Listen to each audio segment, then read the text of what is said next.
Good day mga boss. So ito pala yung natapos natin sa loob ng 5 oras mga boss, no?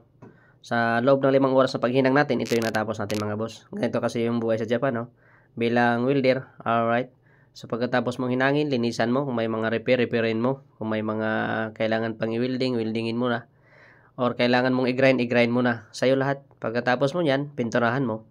Alright, so ito pala pasilip ko yung hinang natin mga boss, no?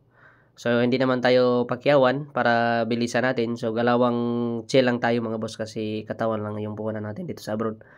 Alright, no? So, ito pala mga boss, yung natapos natin, no? Mapanood ng mga beginners na mga welder or mga hindi pa welder na ma-encourage na mag-abroad. Alright, kahit Japan lang, malaking tulong na rin para sa pamilya.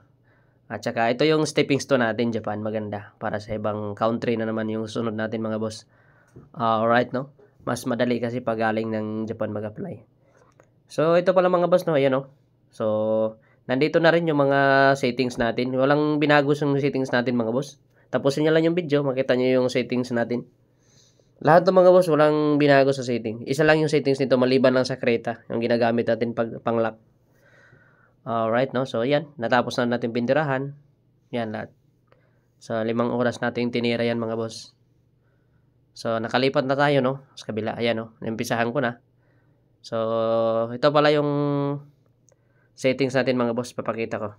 So, ito na pala yung settings natin, mga boss. Papakita ko na sa inyo. Alright, God bless.